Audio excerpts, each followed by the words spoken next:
पूरा कैमरा तिरछा है, देखना।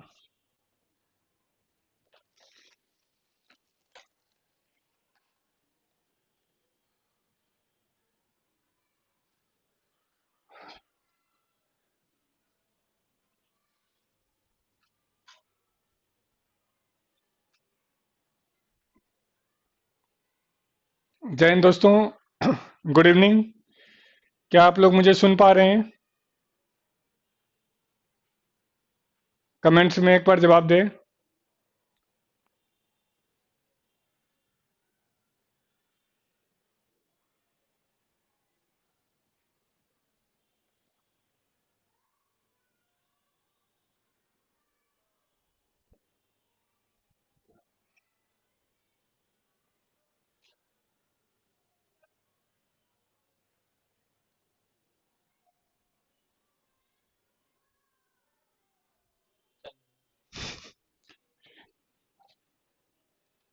चलें दोस्तों, हम बहुत दिनों बाद बहुत सारे बच्चों से मिल रहे हैं और उम्मीद करते हैं कि आप बेहतर होंगे, आपकी तैयारी अच्छी चल रही होगी और बहुत सारे बच्चे जुड़ रहे हैं। बहुत सारे बच्चों को मैसेज आए थे कि सर हम आपसे 4 साल पहले बनारस में पढ़े थे, 3 साल पहले पटना में पढ़े थे। तो इसके लिए हर उस बच्चे को शुक्रिया जो मुझसे पहली बार पढ़ रहा है, या हर वो बच्चा जो पुराना है, जो हमसे जुड़ रहा है। हम डेली इस क्लास की टाइमिंग शाम को 6:30 से 8 रखेंगे। प्रॉपर वॉइस भी आ रही है, वीडियो भी आ रहा है। सबको नमस्ते, सबको जय हिंद। आइए फिर हम इंट्रोड्यूस करते हैं क्लास को। तो ये क्लास हम लोग पॉलिटी की शुरू कर रहे हैं और हमने कहा था कि इस एग्ज़ाम को हम कोशिश करेंगे कि आपको कॉन्सेप्ट बेस हर एग्ज़ाम के लिए तैयार कर पाएँ। मेनली हमारा फोकस जो होगा वो एसएससी होगा, लेकिन आप हमसे किसी भी क्वेश्चन का डाउट, क्वारीज पूछ सकते हैं। हम सारे टॉपिक्स को बेसिक टू हाई लेके चलेंगे। हर टॉपिक को जैसे ही हम कवर कर लेंगे, उसके जस्ट बाद उससे रिलेटेड एमसीक्यू हम आपके साथ डिस्कस करेंगे। और फिर बीच में आपकी कोई सजेशन होगी, कोई डिमांड होगी। Rahul Chikara, I am not able to send you message on FB. Friend list भेज देना, मैं एक बार एक्सेप्ट कर लूंगा, फिर भेजने में कैपेबल हो जाओगे। आज साउंड पूरा है, अब डेली पूरा ही रहेगा। कल बेसिकली अभी देखो, आज स्टूडियो बदला हुआ है, वो मेरे घर के स्टूडियो है, ये कहीं पे और आकर के मैं आज क्लास ले रहा हूँ इंग्लिश वाले सर के घर पे। लेकिन कोशिश की थी कि चलो आपका क्लास दे पाए, अब मेरी कमिटमेंट पूरी हो पाए। तो चलिए शुरू करते हैं पहले क्वेश्चन से।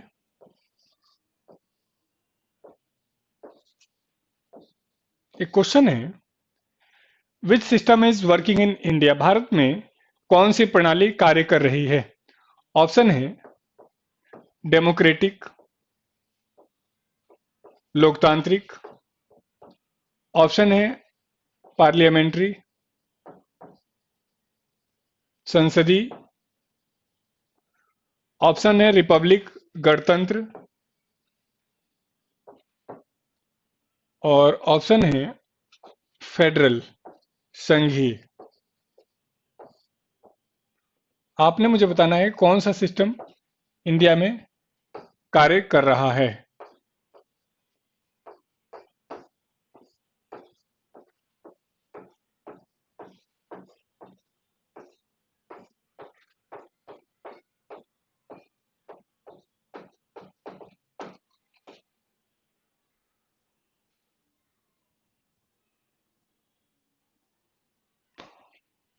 बताएं।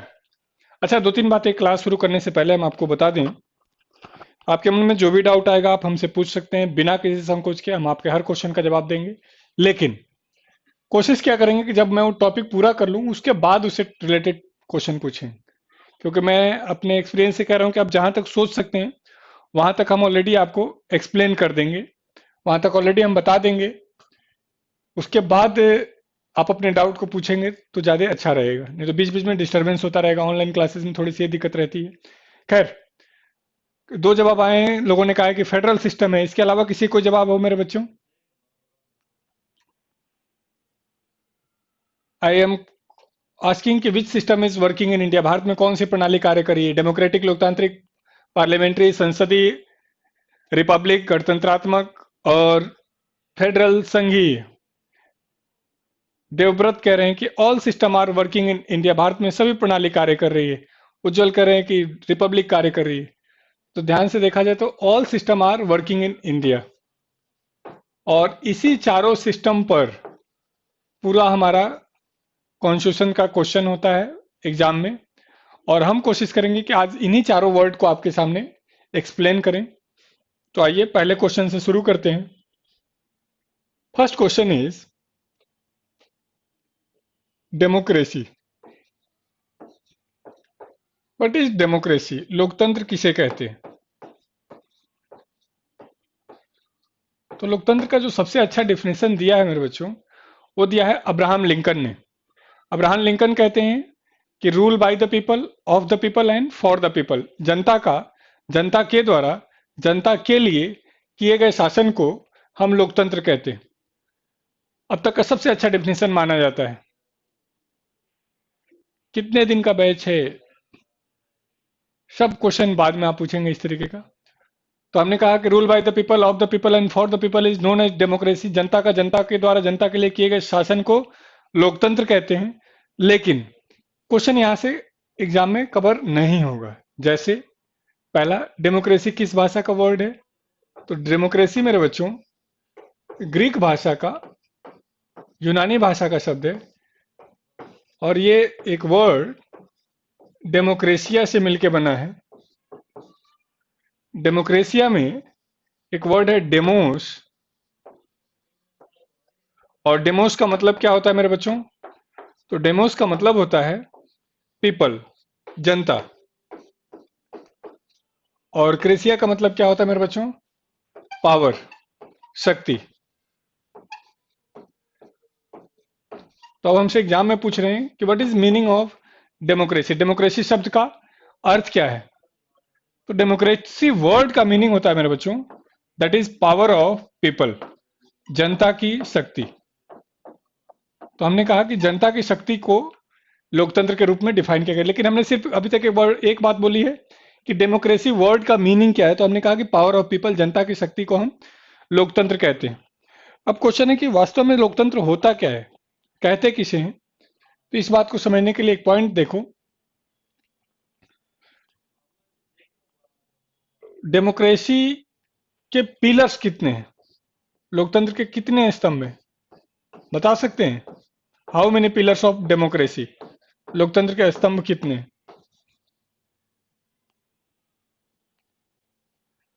तो मेरे बच्चों हम तीन पिलर डेमोक्रेसी का मान के चलते हैं।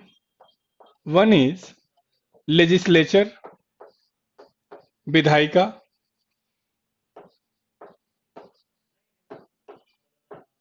दूसरा एग्जीक्यूटिव,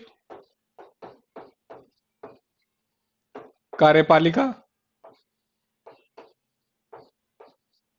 और तीसरा जुडिशरी, न्यायपालिका।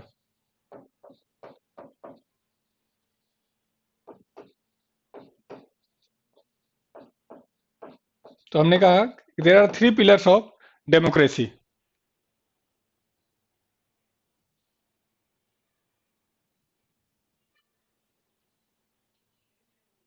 तो हमने कहा कि लोकतंत्र के तीन स्तंभ हैं, विधायिका, एक कार्यपालिका और न्यायपालिका। आप मेरे बच्चों जब ऑफिसर बनेंगे तो आप इसमें से किसके पार्ट होंगे? लेजिस्लेचर के, एग्जीक्यूटिव के, या जुडिशरी के? यदि आप एसएससी क्वालिफाई करते हैं तो आप किसके पार्ट होंगे? तो यदि हमें यह पता चल जाए कि तीनों का काम क्या है, तो हम इजीली बता पाएंगे कि हम किसके पार्ट होंगे।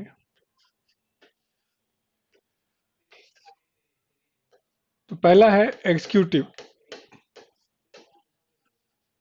कार्यपालिका, लेजिस्लेचर, विधायिका, और थर्ड वाज जुडिशरी।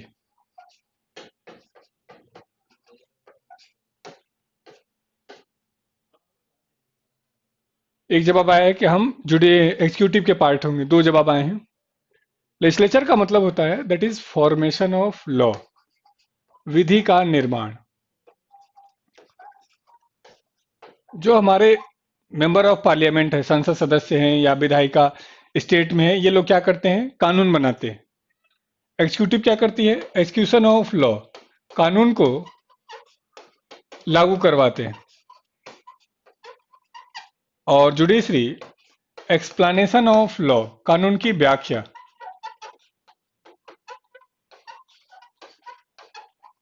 जैसे आपने देखा कि सरकार ने कहा कि जी हम 20 लाख करोड़ आपको देंगे, तो ये किसने बताया? लेजिस्लेचर ने बताया। अब किस प्रकार से देंगे, ये कौन लागू करेगा? एग्जीक्यूटिव। अब वो 20 लाख करोड़ सही तरीके से दिया गया, नहीं दिया गया, सही तरीके से यूज हुआ नहीं हुआ, तो सारा का सारा काम कौन करेगा चेक करने का? जुडिशरी।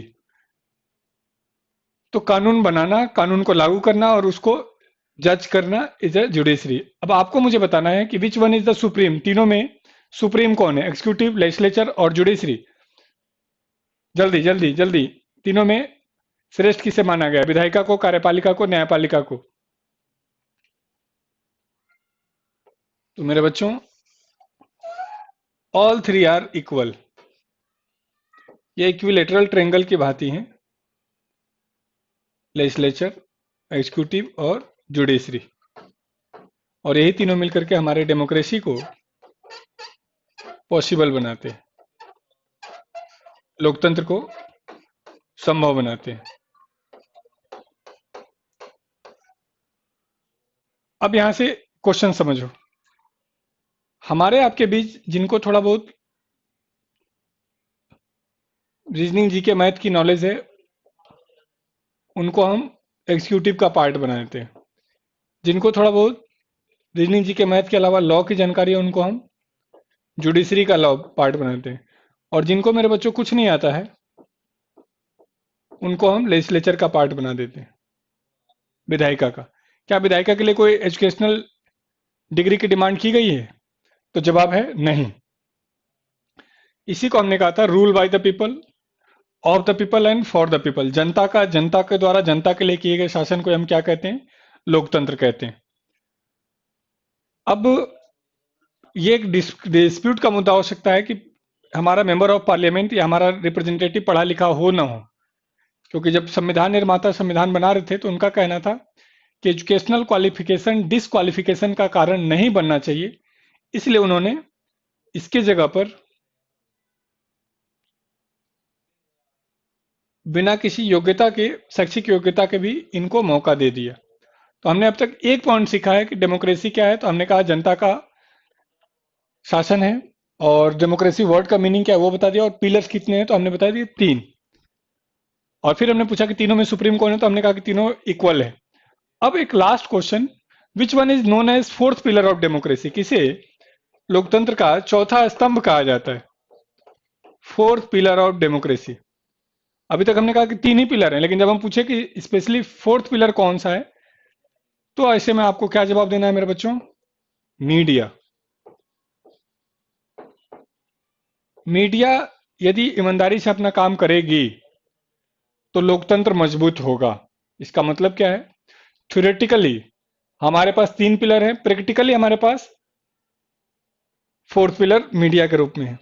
अब मीडिया एनडीटीवी के तरीके से हो या जी न्यूज की तरीके से हो, यह जांच का मुद्दा हो सकता है, क्योंकि आप पूरी तरीके से बायस्ड हैं किसी के विरोध में या किसी के सपोर्ट में, तब भी ईमानदारी से अपना काम नहीं किया। हाँ, पॉलिटिकल साइंस के हिसाब से, थियरी के हिसाब से, मीडिया को जनरली गवर्नमेंट के अगेंस्ट होना चाहिए।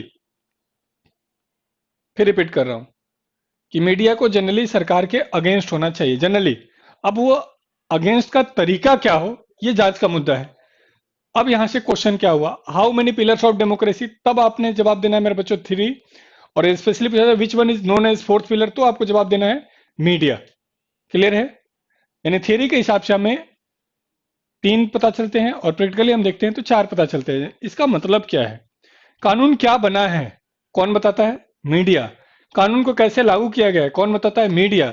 जुडिशरी ने क्या कहा है कौन बताता है, मीडिया। तो ये चारों लोग मिलकर के डेमोक्रेसी को प्रैक्टिकली पॉसिबल बनाते हैं, इसलिए हम इनको 4 पिलर के रूप में जानते हैं। लेकिन थ्योरेटिकली हमने फिर रिपीट किया कि तीनों 3 ही पिलर हैं। यहां तक कोई दिक्कत शायद नहीं होनी चाहिए।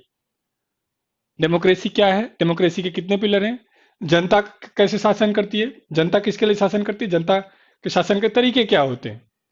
अब हम आपसे पूछें, भारत में कौन सी डेमोक्रेसी है, डायरेक्ट डेमोक्रेसी है, इनडायरेक्ट डेमोक्रेसी है, डायरेक्ट इनडायरेक्ट दोनों है, ना ही डायरेक्ट ना ही इनडायरेक्ट, जल्दी बताइए। भारत में किस प्रकार का लोकतंत्र है, प्रत्यक्ष है अप्रत्यक्ष है, दोनों है? नहीं? तो हम यहाँ पे एक पॉइंट लिख सकते हैं कि डेमोक्रेसी डिवाइडेड इन 2 टाइप्स। लोकतंत्र को हम 2 प्रकार से बांटते हैं, डायरेक्ट और इनडायरेक्ट, प्रत्यक्ष और अप्रत्यक्ष। अच्छा, एक दो बातें और यहाँ पे क्लियर कर दें। आज जो हम टॉपिक डिस्कस करने वाले हैं इसमें मेनली हम थियरी डिस्कस करने वाले हैं आपके साथ कि डेमोक्रेसी क्या है। फैक्ट आपको बहुत कम मिलेंगे, तो हो सकता है थोड़ी सी दिक्कत हो आपको, लेकिन पेशेंस रखेंगे आपको मजा आएगा, क्योंकि ये कॉन्सेप्ट हमें आगे चल के जरूरत पड़ेंगे, जब हम जुडिशरी पढ़ेंगे तब, जब हम जब हम पार्लियामेंट्री सिस्टम पढ़ेंगे तब, जब हम एग्जीक्यूटिव और सेंटर के पावर को बांटेंगे तब। दूसरा, हम फेडरल सिस्टम क्या है, क्यों नहीं है यूनियन, या क्यों है यूनियन, क्वासी फेडरल क्या है, ऐसी ऐसी ढेर सारी बातें पढ़ेंगे। मेरी कोशिश ये होगी पूरे क्लास के दौरान कि आपके कॉन्सेप्ट को बनाते हुए चलें। इसका दूसरा मतलब क्या है कि आज की क्लास में यदि कहीं दिक्कत हो तो आप मुझसे पूछ सकते हैं। तो हमने कहा कि भारत में किस प्रकार की डेमोक्रेसी है, डायरेक्ट या इनडायरेक्ट, तो 2 तरीके के जवाब आए, एक तो आया डायरेक्ट और एक आया इनडायरेक्ट। क्या कोई ऐसा भी है जो कहे कि दोनों? यस, कुछ लोग कह रहे हैं दोनों है। इसका दूसरा मतलब क्या है, आप लोग जानते होंगे डायरेक्ट डेमोक्रेसी क्या होता है, इनडायरेक्ट डेमोक्रेसी क्या होता है, प्रत्यक्ष लोकतंत्र या अप्रत्यक्ष लोकतंत्र। बताएंगे क्या डिफरेंस है डायरेक्ट और इनडायरेक्ट में?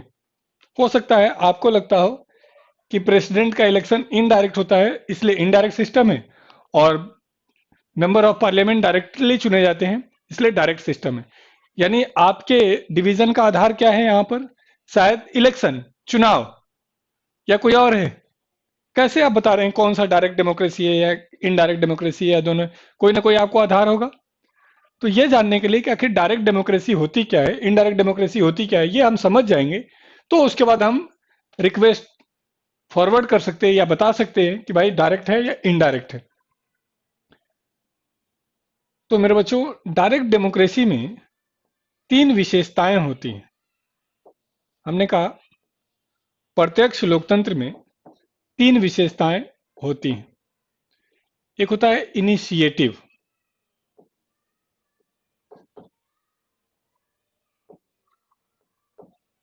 आरंभ। दूसरा रेफरेंडम, जनमत संग्रह। और तीसरा रिकॉल, वापस बुलाना।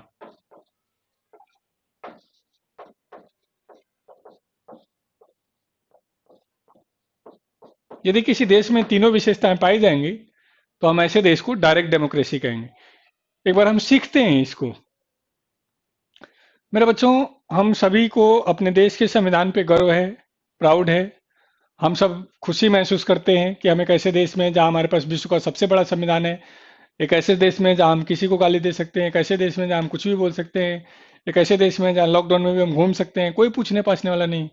आने वाले समय में इतिहास में लिखा जाएगा कि पुलिस इसलिए पिट रही है ताकि मर न जाइए, घर से बाहर न निकलिए।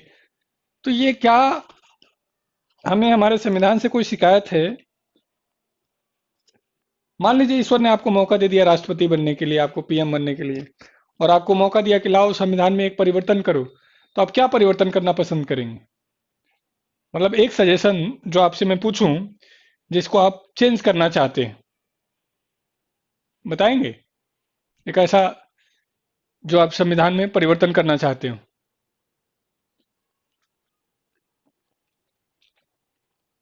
नहीं, आपको लगता हो कि ये गलत है, ये होना चाहिए। आप चाहते हैं सबको गवर्नमेंट जॉब मिल जाए, एक ऐसा कोई लॉ बनाना चाहते हैं। आप चाहते हैं कि शादी करने की एज घट जाए, आप चाहते हैं शादी करने की एज बढ़ जाए। जैसे एक लॉ है कि महिलाओं के लड़कियों की शादी की उम्र 18 वर्ष है और लड़कों की शादी की उम्र 21 वर्ष है। क्या लगता है इसमें कुछ साजिश नहीं है? इसका दूसरा मतलब ध्यान से देखो तो महिलाओं को डिपेंडेंट दिखाया गया है। ऐसा मैं बोल रहा हूँ, हो सकता है कि आप इससे सहमत हो ना हो, अलग बात है, मैं कंडीशन आपको दे रहा हूँ। दोनों को इक्वल क्यों नहीं है? अब आप बायोलॉजिकल रीजन दोगे तो फिर तो ये जो क्लास में एडमिशन का हो वो भी अलग होना चाहिए, ड्राइविंग लाइसेंस का भी अलग होना चाहिए, इलेक्शन का भी अलग होना चाहिए। एक सर, एक इंडिया में रहकर कोई इंडिया को गाली न दे, बस ये नहीं चाह चेंज करूंगा। Education criteria for election and no criminal report against the candidate. अच्छा, ये दो तीन सजेशन आ रहे हैं। अब यहाँ एक दो दो तीन बातें हैं जो थोड़ा सा 2-3 मिनट लगेगा। अच्छा, आज की क्लास पूरी तरीके से डिस्कशन पे ही है, इसलिए बहुत ज़्यादा परेशान नहीं होना है। हो सकता है आपको लगता हो कि मेंबर ऑफ पार्लियामेंट पढ़े लिखे होने चाहिए। आप ध्यान से समझो, और पढ़े लिखे में भी 10वीं होनी चाहिए। तो क्या पढ़ा लिखा होना योग्य होने की गारंटी है? ये जांच का मुद्दा है। आपके दादाजी हो सकता है आपसे कम पढ़े लिखे हो, लेकिन आपसे ज्यादा समझदार हो। दूसरा, देश के लगभग 74% लोग ऐसे हैं इस समय 2021 में जिन्होंने 10th नहीं किया है, यानी 10 से कम पढ़े लिखे हैं। तो क्या 74% लोगों का काम सिर्फ और सिर्फ इनके पीछे झंडा लेके जाने का होना चाहिए? ये अलग अलग डिस्प्यूट का मुद्दा है, मुझे नहीं मतलब। मैं 2-3 कंडीशन दे रहा हूं। तो जैसे आपने कहा कि चलो इसी बात को ले लेते हैं कि हम चाहते हैं कि एजुकेशनल क्वालिफिकेशन होना चाहिए। अब ये प्रपोजल हमने सरकार के सामने रख दिया कि we want educational qualification for member of parliament. हम अपने संसद के सदस्यों के लिए शैक्षिक योग्यता रखना चाहते हैं। कोई कह रहा है रिजर्वेशन, रिजर्वेशन पे बात नहीं करेंगे भाई, ये सरकार नहीं कुछ करती, हम लोग क्यों करें? तो हमने कहा कि हमने सरकार को एक प्रपोजल दिया कि we want educational qualification for our representatives. हम हमारे प्रतिनिधियों के लिए शैक्षिक योग्यता की डिमांड करते हैं। तो इस घटनाक्रम को क्या कहा जाएगा मेरे बच्चों? इनिशिएटिव। अब सरकार हमारे आपके सामने लाएगी कि चलिए जी, ये एक प्रपोजल आया है आप लोग की तरफ से, अब आप बताइए कि ये होना चाहिए नहीं होना चाहिए। मान लो मैक्सिमम लोगों ने कहा कि यस, ये होना चाहिए। यदि हमारा प्रतिनिधि है तो उसे पूरी तरीके से योग्य होना चाहिए। यदि हमारा प्रतिनिधि है तो उसको शिक्षा की पूरी जानकारी होनी चाहिए। हमारा प्रतिनिधि है तो उसके पास हमसे ज्यादा शैक्षिक योग्यता होना चाहिए, और ये एक सही डिसीजन है। और मैक्सिमम लोगों ने इसको पास कर दिया कि हाँ, ये होना ही चाहिए, और ये लॉ बन गया। मान लो मैक्सिमम लोगों ने कहा कि नहीं, ये गलत है, सिर्फ शिक्षा आधार नहीं होनी चाहिए। मेंबर ऑफ पार्लियामेंट के लिए उसके कैरेक्टर का भी रोल होना चाहिए। मेंबर ऑफ पार्लियामेंट वही बने जो एमएलए रह चुका हो, एमएलए वही बने जो ब्लॉक प्रमुख रह चुका हो, ब्लॉक प्रमुख वही बने जो गांव का सरपंच रह चुका, ताकि उसको एक्सपीरियंस हो कहाँ पे क्या प्रॉब्लम आती है। तो कह रहे हैं कि एजुकेशन के बजाय पोस्ट के एक्सपीरियंस का यूज किया जाए, और ये नहीं होना चाहिए, और लॉ यही नहीं बनेगा। इसका दूसरा मतलब, इस पूरी कहानी का मतलब समझो कि जनता ने सरकार के सामने प्रपोजल दिया कानून क्या बने, और जनता ने डिसाइड किया कि क्या होना चाहिए क्या नहीं होना चाहिए। मान लो जनता ने डिसीजन दे करके ये कर दिया कि हाँ, कानून बन जाए, और कानून बन के लागू भी हो गया, लेकिन बनने के बाद देखा गया कि पढ़े लिखे लोग सिर्फ और सिर्फ अपने फ्रस्ट्रेशन को भुनाने के लिए एलिट क्लास के लिए ही काम करने लगे, अशिक्षित लोगों के प्रति ध्यान नहीं दिए। और फिर हम वापस अपने ओल्ड लॉ को लेकर के आए। हमारे प्रतिनिधि काम ना करें, हमारा कानून अच्छे से काम ना करे, और उसको हम वापस लेकर के आए, तो इसको कहा जाएगा रिकॉल। इस पूरी कहानी का मतलब क्या है, इन शॉर्ट समझो। जब किसी देश में वहां की पब्लिक डायरेक्ट लॉ बनाए तो इस सिस्टम को कहा जाएगा डायरेक्ट डेमोक्रेसी। आप बताओ, आपने हमने देश में कितने ऐसे लॉ हैं जो हमने आपने बनाए हैं? आज लगभग 70-71 साल हो गए हमारे देश को आज़ादी मिले हुए। कोई ऐसा लॉ जो हमने आपने बनाया हो, पब्लिक ने बनाया हो? तो जवाब है नहीं। इनडायरेक्ट डेमोक्रेसी का मतलब होता है जब पब्लिक अपने रिप्रेजेंटेटिव के माध्यम से, प्रतिनिधियों के माध्यम से लॉ बनाती हो, तो ऐसे सिस्टम को हम क्या कहते हैं मेरे दोस्तों? Indirect democracy. क्लियर है? कहानी का निचोड़ समझिए। डेमोक्रेसी को डायरेक्ट या इनडायरेक्ट इलेक्शन के बेस पे नहीं चुनते, फॉर्मेशन ऑफ लॉ, कानून निर्माण में जनता की भागीदारी के रूप में चुनते। यदि जनता खुद कानून निर्माण में हिस्सा लेती हो तो वैसे सिस्टम को हम कहेंगे डायरेक्ट डेमोक्रेसी। और जहां जनता अपने प्रतिनिधियों को चुन करके कानून बनाती हो वैसे सिस्टम को हम कहेंगे इनडायरेक्ट डेमोक्रेसी। क्लियर है यहां तक? हाँ या ना जरूर करें, क्योंकि हम लोग क्लासेस में तो आपका चेहरा देख करके समझ जाते हैं। यहाँ पे तो आप लोग दिखते नहीं, तो आपके कमेंट से ही पता चलेगा कि हाँ आप मेरी बात को समझ पाए या नहीं समझ पाए। दो बातें अब तक हमने सिर्फ की आपको कि डायरेक्ट डेमोक्रेसी क्या होगा जहां जनता कानून बनाए, इनडायरेक्ट क्या होगा जहां जनता अपने प्रतिनिधियों को चुन करके कानून बनाती हो, उसको इनडायरेक्ट डेमोक्रेसी कहते हैं। भारत की डेमोक्रेसी कैसी हुई? इन शॉर्ट बताओ, डायरेक्ट या इनडायरेक्ट? कोशिश ये करेंगे कि आपको घर पे ना पढ़ना पड़े, कोशिश ये करेंगे क्लास में आपको इतने तरीके से बता दें कि आपको दिक्कत ना हो। बताओ जल्दी से, भारत की डेमोक्रेसी कैसी, डायरेक्ट या indirect? Is there in country in democracy? आएंगे, उस पर भी आएंगे। अभी तक के लिए सिर्फ एक पॉइंट। क्या अब मैं एक पॉइंट लिख सकता हूं आपके सामने? क्या मैं एक पॉइंट लिख सकता हूं कि Indian democracy is indirect democracy? ये सीजीएल 14, सीजीएल 16, सीजीएल 10, 3 से 4 बार ये क्वेश्चन आ चुका है। पहले आईएएस में आया था 2018 में, 8 में। मुझे बस ये पॉइंट सिखाना था कि भारत का लोकतंत्र अप्रत्यक्ष लोकतंत्र है। चलो, सब कोई कह रहे हैं कि yes, all is done, all is clear, all is crystal clear. अब सीखते हैं कि क्या कोई ऐसा देश है जहां पे डायरेक्ट डेमोक्रेसी है? तो जवाब है कि हाँ, स्विट्जरलैंड, फिनलैंड, ये कुछ देश हैं जहां पे डायरेक्ट डेमोक्रेसी है, जहां पब्लिक, जैसे आपने बहुत समय पहले सुना था कि फिनलैंड के राष्ट्रपति ने अपने लोगों से पूछा कि मैं अपने पुरुष मित्र से शादी करना चाहता हूं, आप लोग का क्या सजेशन है? हालांकि वो खुद पुरुष थे।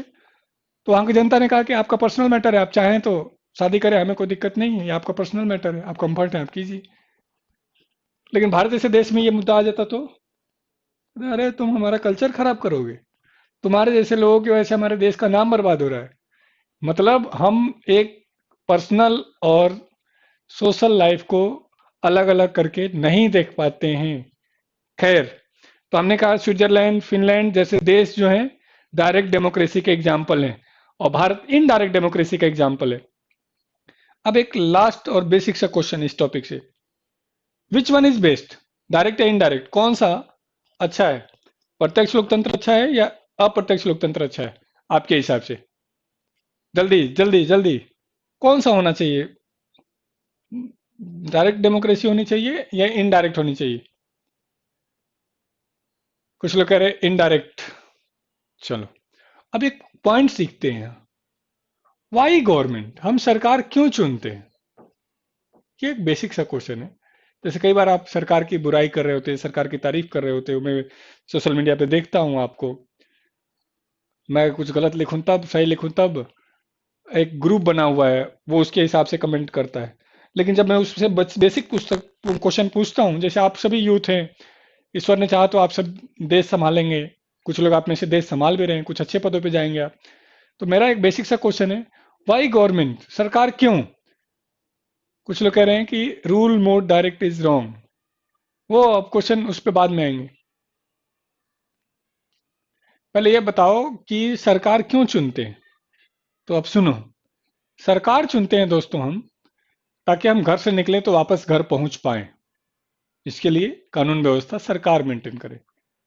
सरकार चुनते हैं कि जब हम थाने में जाएं या हमारी बहन थाने में जाए तो वो डरी हुई महसूस ना करे, हम डरे हुए महसूस ना करें, हमारी बातों को सीरियसली सुना जाए और हमें भरोसा दिया जाए कि हाँ आप सही जगह हैं।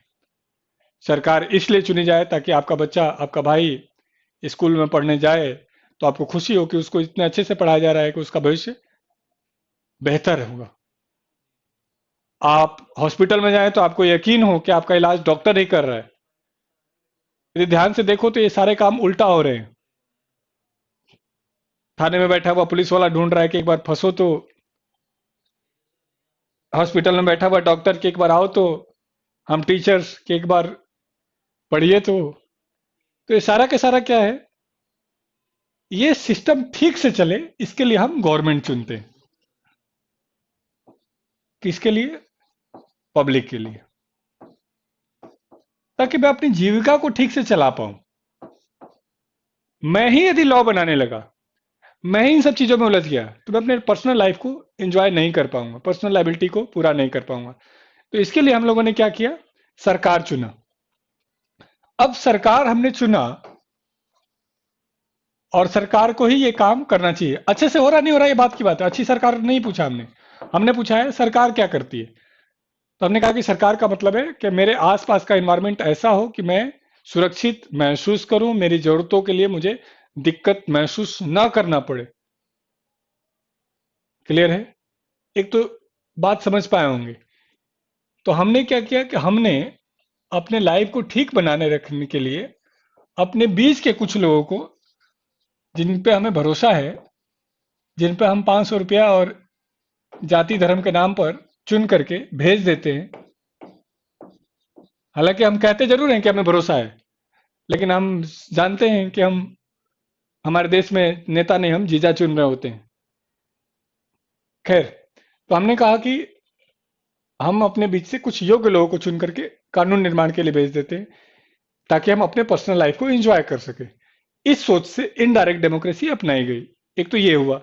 दूसरा, आप में से अधिकांश लोग ग्रेजुएट हैं, पढ़े लिखे हैं। एक कंडीशन देता हूं ताकि आप समझ पाए कि कानून की बारीकियां क्या होती हैं। जैसे गवर्नमेंट ने एक लॉ बनाया, सुप्रीम कोर्ट ने कहा कि जब भी सिनेमा हॉल में आए तो जनगण मन के टाइम खड़े जरूर हों। तो ये सही है गलत है? सिर्फ ये आपको बताना है, ये फैसला सही है गलत है। जनगण मन मूवी देखने आएंगे तो आप जनगण मन में पार्टिसिपेट करेंगे और आपको खड़ा होना होगा। मैं बस ये दिखाना चाहता हूं कि डायरेक्ट डेमोक्रेसी क्यों होनी चाहिए या इनडायरेक्ट क्यों होनी चाहिए। जवाब नहीं आ रहा है, जल्दी। कह रहे हैं सही है, सही है, रॉन्ग है, गलत है, सही है, गलत, ट्रू। चलें, चलें, चलें, ठीक, ठीक, ठीक। अच्छा, एक बात और ध्यान रखना, सिर्फ दर्शक बन के मत देखना, एक्टिवली पार्टिसिपेट करना। नहीं तो पढ़ाते पढ़ाते आप कहाँ चले जाएंगे मुझे नहीं पता। तो ये जब भी क्वेश्चन पूछा जाए जरूर कमेंट करिए, ताकि आप इंगेज रहिए हमारे साथ।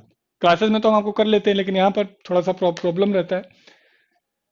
और थोड़ा सा सीरियस रहिएगा मेरी क्लास को लेकर के। मैं आपको यकीन दिलाता हूँ कि पॉलिटी में आपका कोई हाथ नहीं पकड़ पाएगा और आपको कोई बुक पढ़ने की जरूरत नहीं होगी। बल्कि मैं सच बताऊं तो आपको मेरे नोट्स को भी दोबारा पढ़ने की जरूरत नहीं पड़ेगा। मैक्सिमम चीज आपको क्लास में रटवा देंगे और हर क्लास का हम पीडीएफ आपको अवेलेबल करा देंगे, ताकि आप नए भी नोट बनाते हैं तो भी आपको कोई दिक्कत ना हो। अब कुछ लोग कह रहे हैं गलत है, कुछ लोग सही है। अब इसको कंडीशन वाइज समझते हैं। क्यों सिनेमा हॉल में खड़े हों? हम किसी तरीके से छुपते छिपाते आए हैं तो क्या हम खड़े होकर एक दूसरे को दिखा दें कि कौन कहां से आया है? दूसरा, अभी वहां हेट स्टोरी पार्ट 4 पार्ट 5 चलने वाला है, तो ये तो अपमान है। तीसरा, मूवी के बाद चलाइए, मूवी के बाद चलाइए, ताकि लोग एक अच्छे विचार को लेकर के जाए। चौथा, सुप्रीम कोर्ट ने कहा कि सिनेमा के बीच में यदि जनगण मन चलेगा तो उठ के खड़े होने की जरूरत नहीं है। यानी हम अपने कंफर्ट जोन के हिसाब से इसको डिफाइन कर रहे हैं। मैंने अभी ये कंडीशन बताया है कि हम अपने नजरिए से सोच रहे हैं। अब इसका दूसरा कंडीशन देखो, यदि आप 3 घंटे के लिए जा रहे हैं तो देश के नाम पे 52 सेकंड खड़े नहीं हो सकते? बिल्कुल हो सकते हैं, होना भी चाहिए। आप अलग अलग कल्चर, संस्कृति, अलग अलग एज ग्रुप के हैं, तो एक मौका दिया जा रहा है आपको यूनाइट होने के लिए, बिल्कुल होना चाहिए। तो कहने का मतलब क्या है कि हम हर तरीके से सोचते समझते हैं। इसका दूसरा मतलब क्या है? जब देश की जनता इतनी एजुकेटेड हो कि वो कानून की बारीकियों को समझ पाए, देश की जनता जब जाति धर्म के आधार पर बायस्ड होकर निर्णय न ले, तो उस देश में डायरेक्ट डेमोक्रेसी होना चाहिए, जो कि इम्पॉसिबल है लगभग। यही कारण है कि विश्व के मैक्सिमम देशों में इनडायरेक्ट डेमोक्रेसी है। भारत के लगभग 100% देशों में हमने इनडायरेक्ट डेमोक्रेसी अपनाया हुआ है। तो दो बातें अब तक हमने आपको सिखा दिया है। एक, डेमोक्रेसी क्या होती है, डेमोक्रेसी के पिलर क्या होते हैं, डायरेक्ट डेमोक्रेसी क्या होता है, इनडायरेक्ट डेमोक्रेसी क्या होता है, भारत में कौन सा है, और डायरेक्ट होना चाहिए, इनडायरेक्ट होना चाहिए। हाँ, यदि सच्चाई की बात देखा जाए तो धीरे धीरे जब हम एजुकेटेड होते चले जाएं, बहुत ज्यादा एलिट हो जाएं, पर्सनल व्यक्तिगत स्वार्थों से हम ऊपर उठ जाए, तो ऐसी स्थिति में जब निर्णय लिया जाए तो हमारे उन देशों में डायरेक्ट डेमोक्रेसी होना चाहिए, जो कि प्रैक्टिकली ह्यूमन लाइफ में तो पॉसिबल ही नहीं है। यहां तक आपको कोई क्वेश्चन हो डेमोक्रेसी से तो आप मुझसे पूछ सकते हैं। मैंने कहा था कि जब मैं टॉपिक खत्म कर लूं तो आप मुझसे पूछ सकते हैं उस टॉपिक से रिलेटेड कोई डाउट, कोई क्वेरीज। नहीं? चले, अब आते हैं मेरे बच्चों फेडरल सिस्टम, संघीय व्यवस्था। फिर वही point, what is federal system? तो देखो, फेडरल सिस्टम का सामान्य मतलब क्या है? जब किसी देश में केंद्र सरकार और राज्य सरकार हो, या सरकारें आपस में मिलजुल करके शासन करती हूं, तो ऐसे सिस्टम को हम कहेंगे फेडरल। ये जनरल और सामान्य मीनिंग। जब सरकारें दो या दो से अधिक लेवल पे बटी होती हूं, तो ये जनरल मीनिंग क्या है इसका? Federal system. फिनलैंड में तो इनडायरेक्ट है, but is there any problem? नहीं, कोई प्रॉब्लम नहीं है। देखो, थियोरेटिकली कोई भी देश डायरेक्ट हो ही नहीं सकता। कहने के लिए हम सारे डायरेक्ट हैं। अब जैसे मान लो, अचानक आप चल रहे हैं बाएं से, और अचानक आपने कहा कि बहुत साल हो गए बाएं से चलते हुए, आइए अब हम दाएं से चलेंगे। और आपने एक रेफरेंडम किया, तो लोगों ने कहा नहीं नहीं, दाएं और बाएं से तो सभी देश चलते हैं, हम बीच से चलेंगे। तो ये प्रैक्टिकली पॉसिबल नहीं है। कुछ चीजों में हम रेफरेंडम, जैसे अभी जब से मोदी जी आए हैं, मन की बात में बहुत बार वो सजेशन मांग लेते हैं।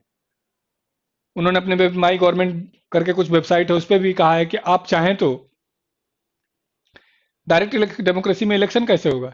इलेक्शन से कोई दिक्कत नहीं, इलेक्शन का सिस्टम आप कोई सा भी अपना सकते हैं। जैसे अब अमेरिका को थोड़ा सा देखो तो वो डायरेक्ट की तरफ मूव कर रहा है। सदस्यों की योग्यता को डिफाइन कर दिया, आपस में मेंबर्स को डिबेट करवाते हैं और उसके बाद डिसीजन लेते हैं। तो अलग अलग देशों में इलेक्शन का तरीका अलग अलग हो सकता है, डायरेक्ट या इनडायरेक्ट से कोई इसका डायरेक्ट रूल नहीं होगा। अब हमने कहा था फेडरल वर्ड किससे लिया गया है, तो ये एक ग्रीक वर्ड है, यूनानी शब्द है। और फेडरल वर्ड का जो बना हुआ है वो बना है मेरे बच्चों किससे? फोइडस से।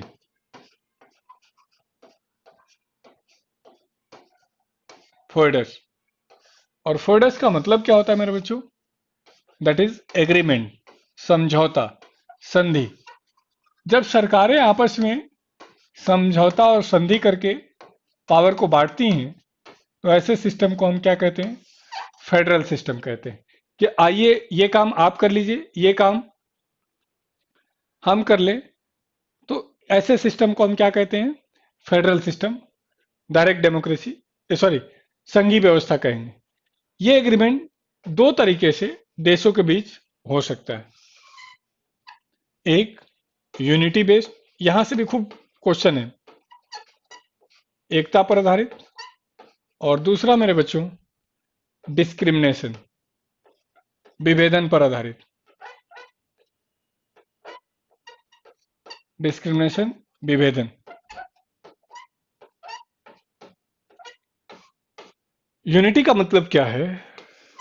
जब कई सारे स्टेट आपस में मिल करके ये निर्णय लें कि आइए एक देश बनाते हैं,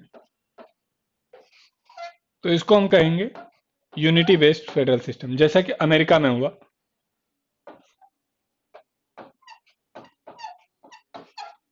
1776 में वहां के 50 राज्यों ने मिल करके ये डिसाइड किया कि हम मिल करके अब एक देश बनाएंगे, तो इसको हम क्या कहेंगे, यूनिटी बेस्ड फेडरल सिस्टम।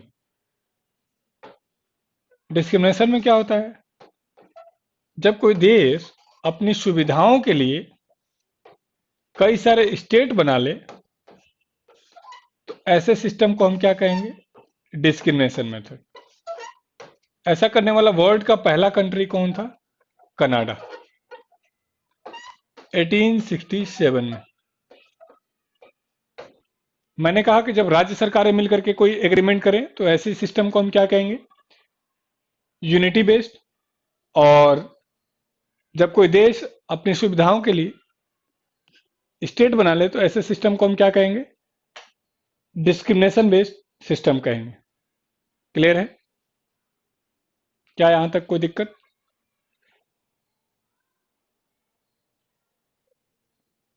नहीं। अब इसको थोड़ा डिटेल सीखते हैं। किसी देश में कौन सा सिस्टम होगा यह डिपेंड करेगा उसके हिस्टोरिकल बैकग्राउंड पर। जैसे 15 अगस्त 1947 को, 15 अगस्त 1947 को भारत को आजादी मिली थी या राज्यों को, बस ये बता दो। 15 अगस्त 1947 India was announced as an independent country या अलग अलग स्टेट स्वतंत्र हुए थे, UP, Bihar, central province. Sumit अभी आएंगे वापस, अभी खत्म नहीं किया है। बस अभी आपको हमने कहा कि दो तरीके का मॉडल है, जब राज्य मिल करके बनाए तो यूनिटी, और जब कोई देश बनाए तो डिस्क्रिमिनेशन। 15 अगस्त 1947 को चलो सबने कहा इंडिया, एक व्यक्ति ने कहा है कि स्टेट को आजादी मिली थी, तो वो गलत है। 15 अगस्त 1947 को भारत बना था। आपने सुना होगा इन 4 जुलाई 1947 को ब्रिटिश पार्लियामेंट में एक इंडिया इंडिपेंडेंस बिल प्रस्तुत किया गया और 18 जुलाई 1947 को पास हो गया, और 15 अगस्त 1947 को लागू हो गया और अनाउंस किया गया, India announced as a independent country and divided in 2 parts as a India and as a Pakistan. Bharat को स्वतंत्र किया गया था और भारत को 2 हिस्सों में बांटा गया था, भारत और पाकिस्तान के रूप में। यानी पहले क्या बना था हमारे देश में, इंडिया बना था। तो इंडिया ने टाइम टू टाइम क्या किया, स्टेट बनाया। क्लियर है, भारत को आजादी मिली और भारत ने अपनी सुविधा से स्टेट बनाए थे। आपने कई बार पढ़ा होगा कि भारत का फेडरल सिस्टम कहां से लिया गया है, तो आप बोलते हैं कि कनाडा से। इसका मतलब समझ पाए क्या कि भारत का फेडरल सिस्टम किस मॉडल पर आधारित है, डिस्क्रिमिनेशन। पहले यहां पे इंडिया बना और बाद में इंडिया ने टाइम टू टाइम स्टेट बनाए हैं। क्लियर है, हमने कहा कि यह डिपेंड करेगा किसी देश में डिस्क्रिमिनेशन होगा, यूनिटी होगा, पहले वहां पे राज्य बने या देश बने। भारत में पहले देश बने, इसलिए भारत में कौन सा सिस्टम आया, डिस्क्रिमिनेशन मेथड है। जबकि अमेरिका में राज्यों को आजादी मिली थी तो उन्होंने अपने वहां यूनिटी मेथड अपनाया था।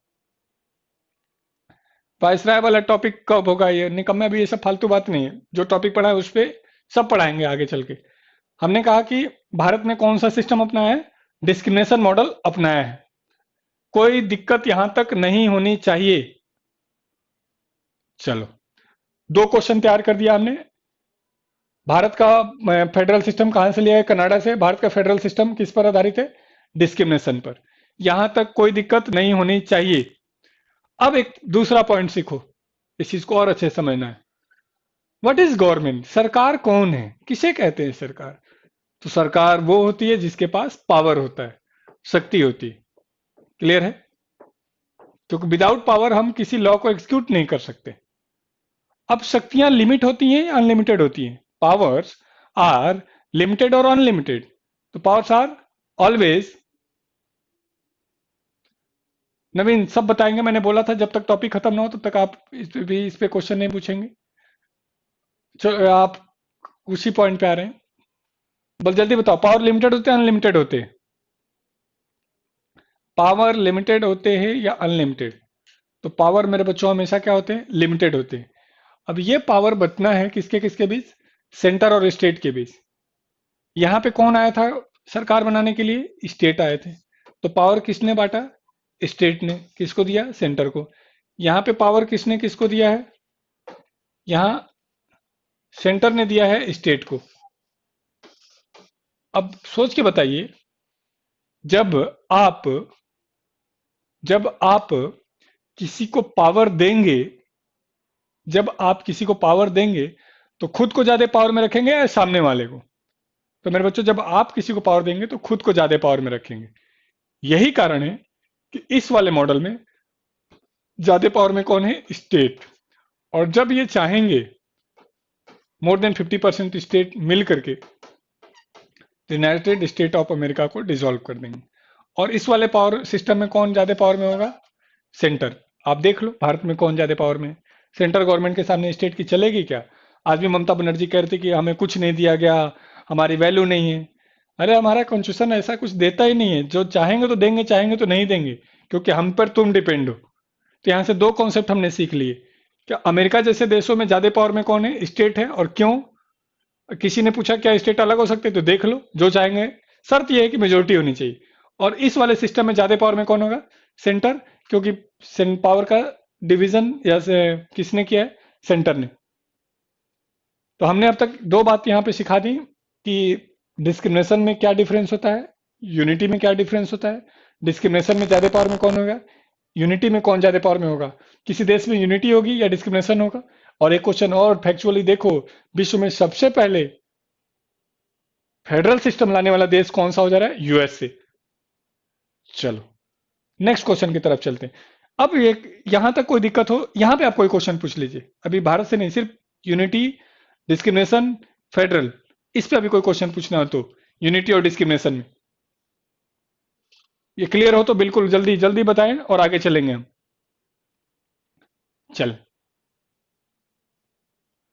अब चेक करते हैं कि क्या एक्चुअल में भारत में फेडरल सिस्टम है भी। ऐसा तो नहीं कि भारत में हम फेडरल सिस्टम बोल रहे हैं लेकिन है या नहीं। तो इसको सीखते हैं। तो एक हेडिंग डालना है हमें आपको, फीचर्स ऑफ फेडरल सिस्टम, संघीय व्यवस्था की विशेषताएं। संघीय व्यवस्था की विशेषताएं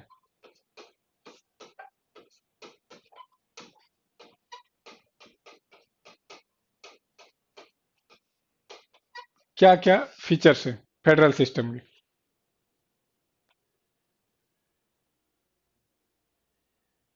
चलें, अब मेरे बच्चों, यदि हमें यह पता चल जाए कि फेडरल सिस्टम की क्या क्या विशेषताएं हैं, तो हम ये जांच कर पाएंगे कि भारत में फेडरल सिस्टम है या नहीं।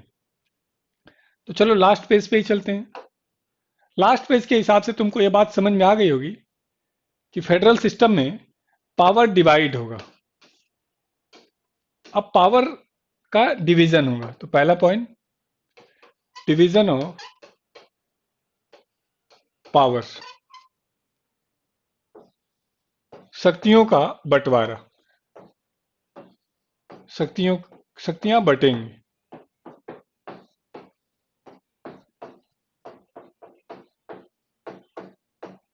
क्लियर? क्योंकि शक्तियां बटेंगी तभी एग्रीमेंट होगा। इसका दूसरा मतलब है पावर क्या मैं अकेले में बांट सकता हूं कि मेरा पावर सुबह का ये, शाम का ये, रात का? ऐसा तो नहीं होगा। मैं पावर बांटूंगा अपनी फैमिली के व्यक्ति के साथ, मैं पावर बांटूंगा कहीं काम करूंगा वहां के साथ। तो पावर तभी बटेगा जब मेरे अलावा कोई और हो। तो यहां पावर बट रहा है किसके बीच? सरकारों के बीच। तो अगला point, two or more than two level of government. सरकारें दो या दो से अधिक स्तरों पर बटेंगे। सरकारें दो या दो से अधिक स्तरों पर बटी होती हैं।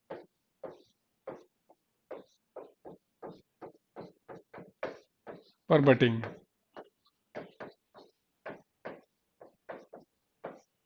और दो या दो से अधिक लेवल पे बटी होती हैं। यानी जहां भी फेडरल सिस्टम होगा वहां पर गवर्नमेंट कम से कम 2 होगी या 2 से ज्यादा होगी। जैसे भारत में कितने लेवल की सरकार है, तो आप जानते हैं भारत में 3 लेवल की सरकार है, सेंट्रल गवर्नमेंट, स्टेट गवर्नमेंट और लोकल गवर्नमेंट, जिसको हम पंचायत या म्यूनिसिपैलिटीज कहते हैं। कभी भी ऐसा नहीं होगा कि शक्तियां अकेले बढ़ जाए, शक्ति बढ़ने के लिए दूसरी सरकार होना जरूरी है। चलो, यहां तक ये तो लास्ट पॉइंट से हमने निकाल लिया कि शक्ति बटेगी तो सरकारें 2 या 2 से अधिक लेवल पे होंगी। अब है कि शक्तियां बटेंगी कैसे, शक्तियां बटेंगी कैसे। तो अगला है रिटेन कॉन्स्टिट्यूशन, लिखित संविधान। संविधान होगा और वो लिखित होगा। कोई भी ऐसा हो सकता है कि मैं या तुम मिल के काम करें और बिना काम को लिखे, और तुम अपने मन से कहो कि ये मेरा काम है, मैं अपने मन से कहूँ ये मेरा काम है, तो डिस्प्यूट जनरेट होगा नहीं होगा, होगा। तो जब भी किसी देश में फेडरल सिस्टम बनेगा तो वहां पे रिटेन कॉन्स्टिट्यूशन होगा ही होगा, और रिटेन कॉन्स्टिट्यूशन के बेस पे ही हम पावर को बांट रहे होते हैं। ये क्वेश्चन कम से कम 20 बार अलग अलग एग्जाम में पूछा गया है कि रिटेन कॉन्स्टिट्यूशन किस सिस्टम की विशेषता होती है, तो हम वहां जनरली कर देते हैं डेमोक्रेसी। लेकिन रिटेन कॉन्स्टिट्यूशन कहाँ पे होगा, फेडरल सिस्टम में, क्योंकि जब तक लिखा नहीं जाएगा तब तक पावर बटेगा नहीं। जैसे अब देखा करो, पति पत्नी में, भाई बहन में, पड़ोसी पड़ोसी में डिस्प्यूट किस बात को है, सबको लगता है कि ये मेरा पावर है, ये मेरा पावर है, ड्यूटी तो इसकी है।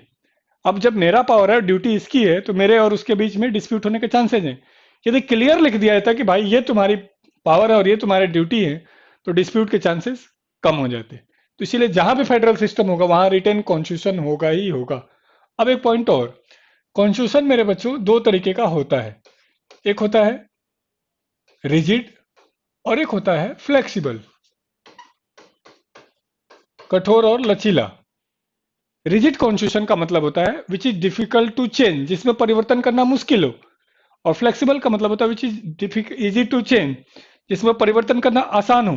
अब मेरे बच्चों आपको सोच के बताना है कि कैसा कॉन्स्टिट्यूशन रखा जाए कि डिस्प्यूट कम से कम हो, कैसा कॉन्स्टिट्यूशन रखा जाए कि दोनों के बीच में डिस्प्यूट कम से कम हो। बताओ, दोनों के बीच में डिस्प्यूट के चांसेस कम हो। रिजिड रखें तब, फेडरल रखें तब।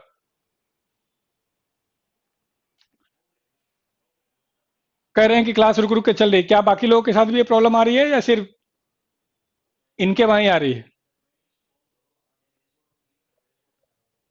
मेरे बच्चों, अब तुम्हारे क्वेश्चन का जवाब देते हैं। यहां ज्यादा पावर में कौन था, स्टेट। यहां ज्यादा पावर में कौन था, सेंटर। अब फ्लेक्सिबल होगा तो जब भी इनको दिक्कत लगेगा तो क्या करेंगे, अपने हिसाब से कॉन्स्टिट्यूशन को चेंज कर लेंगे। यदि यहां पे दिक्कत होगा तो ये अपने हिसाब से चेंज कर लेंगे। तो ये डिस्प्यूट ना हो इसके लिए क्या जरूरत है कि ये कॉन्स्टिट्यूशन रिजिड हो, नहीं तो लोग अपने हिसाब से इसको चेंज करके अपने फेवर में लाने का प्रयास करेंगे।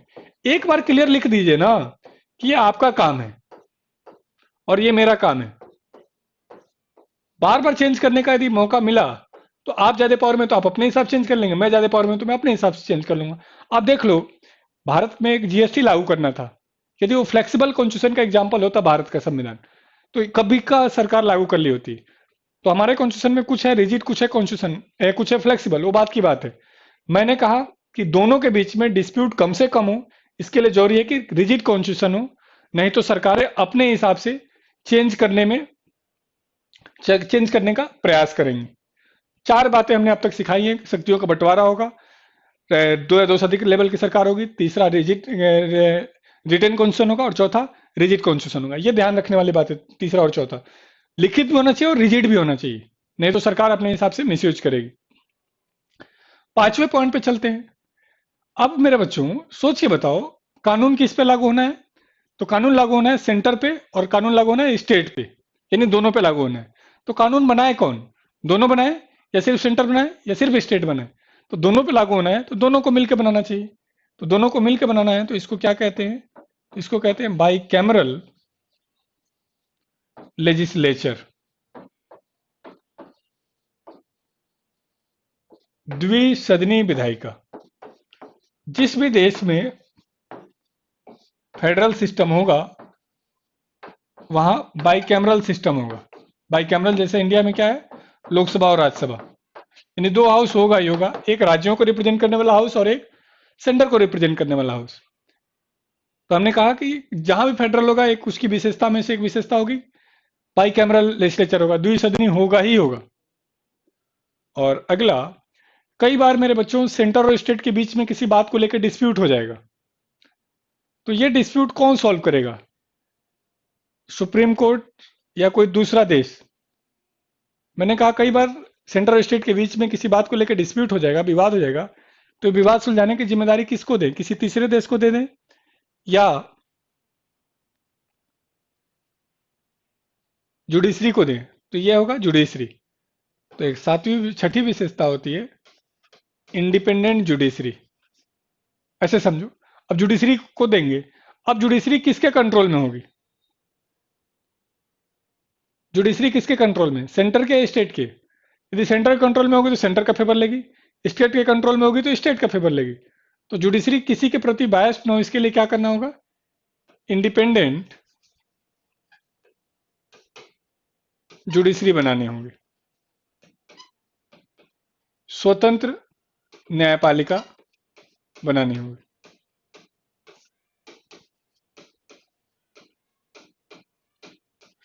स्वतंत्र न्यायपालिका बनानी होगी। क्लियर है। कभी आपने देखा कि जज की गाड़ी के आगे लिखा है employ of central government, employ of state government, सीधे लिखा जाता है जज, जुडिशरी, क्योंकि वो इंडिपेंडेंट है, किसी का अंडर में नहीं। तो हमने कहा बाइकैमरल, जिस भी देश में होगा वहां दो हाउस वाला पार्लियामेंट होगा और जुडिशरी होगी। और एक सातवीं विशेषता और आखिरी विशेषता, आप मुझे बताएं कि एक वर्ड है नागरिक, citizen. What is meaning of citizen, नागरिक किसे कहते हैं। जैसे मैं कहता हूं कि मैं भारत का नागरिक हूं, तो क्या मतलब है इस बात का। आजकल काफी चर्चा में भी रहा सिटीजनशिप बिल। तो मुझे कई बार तो ये लगता है कि हमें से 99.9% लोगों को 99% लोगों को यही नहीं पता होता है कि सिटीजन कहते किसे हैं। क्या आप लोग बताएंगे what is meaning of citizen, नागरिक होता क्या है, किसे कहते हैं नागरिक, सिटीजन किसे कहते हैं। क्या भारत में जन्म लेना ही नागरिकता है। जल्दी जल्दी जल्दी, what is meaning of citizen. मैं कह रहा हूं मैं भारत का नागरिक हूं, इस बात का मतलब क्या है। आप भी भारत के नागरिक हैं, आप में से हो सकता है कुछ लोग नेपाल के नागरिक हों। तो क्या मतलब है इस बात का। किसी का जवाब नहीं आ रहा है। चलें।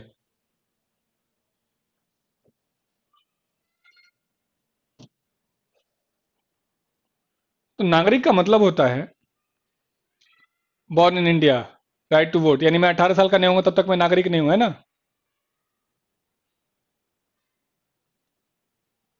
तो मेरे बच्चों, नागरिक का मतलब होता है लीगल मेंबर ऑफ कंट्री, देश का कानूनी सदस्य, जिसको अभी सरकार कह रही थी कि दिखाना पड़ेगा, या स्मॉलेस्ट यूनिट ऑफ कंट्री, देश का सबसे छोटा इकाई। नागरिक नागरिक मिल करके देश बनाते हैं, इसीलिए जिस देश के नागरिक अच्छे होंगे वो देश अच्छा होगा, जिस देश के नागरिक मजबूत होंगे देश मजबूत होगा। जैसे मेरी ये क्लास अच्छी क्लास कब होगी, जब मेरे स्टूडेंट अच्छे होंगे। मेरा परिवार अच्छा कब होगा, जब मेरे परिवार के सभी लोग अच्छे होंगे। मेरा समाज अच्छा कब होगा, जब मेरे समाज के सभी लोग अपनी जिम्मेदारी को समझेंगे। तो नागरिक नागरिक मिलकर देश बनाते हैं। अब मेरे बच्चों पॉइंट पे आते हैं, नागरिकता अलग से पढ़ानी। तो नागरिक नागरिक मिलकर देश बना रहे हैं, तो मैं नागरिक हूं, तो मेरे पास कुछ अधिकार भी हैं। तो वो अधिकार मैं किससे मांगूंगा, सेंटर से या स्टेट से। तो दो सरकारें तो दोनों से मांगूंगा।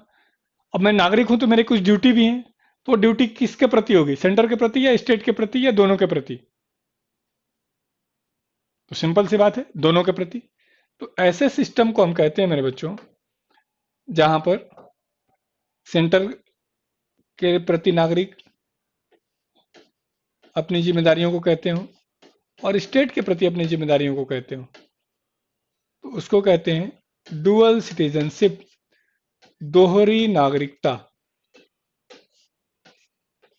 क्या भारत में ऐसा कोई सिस्टम है कि राज्यों के प्रति हमारे कुछ विशेष अधिकार मिले हों, सेंटर के प्रति कुछ अधिकार? तो जवाब है नहीं। अब मेरे बच्चों, मैंने 7 विशेषताएं बता दी फेडरल सिस्टम की। अब आपको बस ये बताना है मुझे कि इन सातों में से कौन कौन सी विशेषता, इन सातों में से कौन कौन सी विशेषता भारत में नहीं है। बस ये जैसे ही बता देंगे वैसे ही हमारे कई क्वेश्चन के जवाब हमें मिल जाएंगे।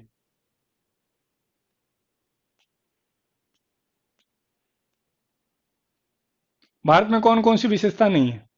जल्दी जल्दी जल्दी। हमने नंबरिंग की हुई है, अपने नंबरिंग वाइज बता देना कि ये विशेषता नहीं है, सिर्फ नंबर लिख दो। तो आप देख रहे हैं कि भारत के पास जो कॉन्स्टिट्यूशन है वो रिजिड नहीं है। भारत का कॉन्स्टिट्यूशन रिजिड और फ्लेक्सिबल दोनों है। दूसरा, भारत का कॉन्स्टिट्यूशन डुअल सिटीजनशिप नहीं है, सिंगल सिटीजनशिप है। तो 7 में से 2 विशेषताएं नहीं है हमारे पास, डुअल रिजिड कॉन्स्टिट्यूशन और डुअल सिटीजनशिप। तो क्या भारत पूरी तरीके से फेडरल हुआ? तो जवाब है नहीं।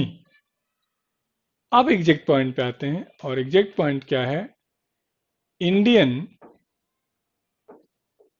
फेडरल सिस्टम इज, भारत की संघीय व्यवस्था क्वासी फेडरल सिस्टम।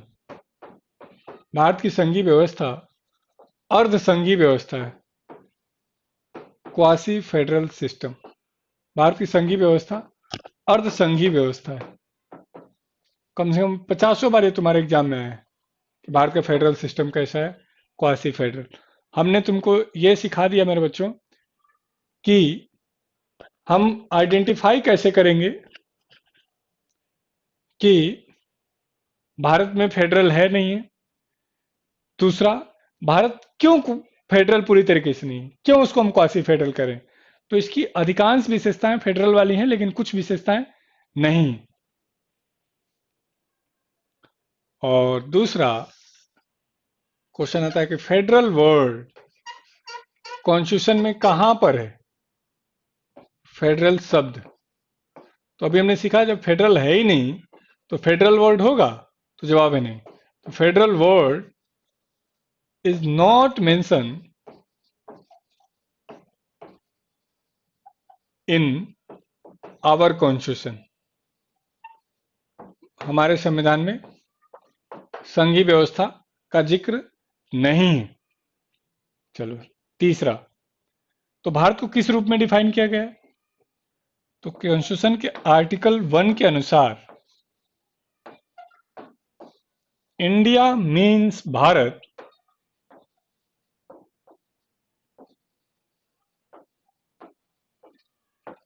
भारत जो कि इंडिया है is a union of state. Bharat को यूनियन ऑफ स्टेट के रूप में डिफाइन किया गया। हालांकि यूनियन को हिंदी में संघ ही कहते हैं। यही दिक्कत हुई थी जब एसएससी ने दिया था। फेडरल को भी हिंदी में संघ कहते हैं। तो पूछा संघ शब्द कहां है? तो हिंदी मीडियम वाले को लगा कि आर्टिकल 1 में तो है ही। तो ये ध्यान रखना, खासकर हिंदी वाले, कि फेडरल वर्ड नहीं है, यूनियन वर्ड है, दोनों की हिंदी एक है। अब क्वेश्चन है कि यूनियन क्या है? तो यूनियन का मतलब है कि हम ने एग्रीमेंट करके देश या राज्य नहीं बनाए। इसको कहते हैं स्टेट ओरिजिनेटेड फ्रॉम कंट्री। राज्य बनाए गए हैं किससे? देश से। इसका दूसरा मतलब क्या है? क्या आपको हमसे अलग होने का अधिकार है? तो जवाब है नहीं। यही कारण है कि कॉन्स्टिट्यूशन का आर्टिकल 2 कहता है कि भारत इंडिया से बाहर के किसी भी हिस्से को भारत में शामिल कर सकता है, लेकिन पूरे कॉन्स्टिट्यूशन में कहीं भी भारत को किसी हिस्से को भारत से बाहर देने का अधिकार नहीं दिया गया है। समझ पा रहे हैं जो कह रहा हूं? भारत बाहर से हिस्से को ले सकता है लेकिन दे नहीं सकता, क्योंकि हमारा कैसा है, यूनियन ऑफ स्टेट के रूप में डिफाइन किया गया। अब आपके मन में मेरे बच्चों फेडरल से रिलेटेड जितने क्वेश्चन बन सकते हैं आप मुझसे पूछें जल्दी। मैंने बता दिया फेडरल क्या है, दूसरा मैंने बता दिया फेडरल की विशेषता क्या है, तीसरा मैंने बता दिया कि भारत में फेडरल नहीं है, क्या है, क्वासी फेडरल है। और भारत में फेडरल वर्ड नहीं है कॉन्स्टिट्यूशन में, बल्कि भारत के को यूनियन ऑफ स्टेट के रूप में डिफाइन किया गया है। और यूनियन ऑफ स्टेट का मतलब क्या है कि भारत से राज्यों को अलग होने का अधिकार हमने बिल्कुल नहीं दे रखा है। कोई दिक्कत मेरे बच्चों यहां तक? नहीं? कोई क्वेश्चन, कोई डाउट? जल्दी जल्दी जल्दी, आप लोग पूछते ही नहीं है। आर्टिकल 2 फिर से आगे चल के आर्टिकल 2 बताएंगे, अभी के लिए बस सुन लो। आर्टिकल 2 कहता है, नहीं तो सर बांग्लादेश कैसे बना, निकम्मे बांग्लादेश इंडिया का हिस्सा था। अरे निकम्मे, इतनी गोली मारी जाएगी ना।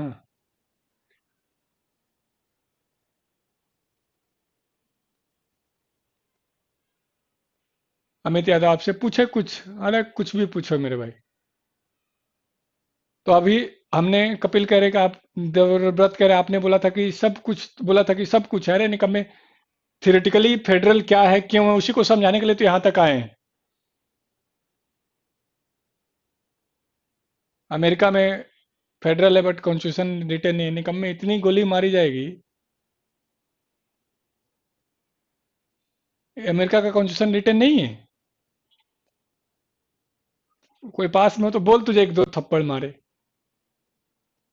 तीन देश हैं जिनके पास नॉन रिटर्न है, ब्रिटेन, इसराइल और न्यूजीलैंड। अदरवाइज विश्व के लगभग सभी देशों के पास रिटर्न कॉन्स्टिट्यूशन है। खैर, मुझे लग रहा है कि आप लोग के पास कोई लॉजिकल क्वेश्चन नहीं है, इसलिए आप यहाँ पे कोई क्वेश्चन बना नहीं पा रहे हैं, क्योंकि हमने लगभग जितने, जहां तक आप सोच सकते थे वहां तक हमने आपको बता दिया है। अब एक चीज और सीखते हैं, थोड़ा सा टिपिकल करते हैं। हमने कहा कि एक होता है गवर्नमेंट का रूप कैसा, फॉर्म ऑफ गवर्नमेंट, फेडरल, और एक होता है यूनिटरी, एकात्मक।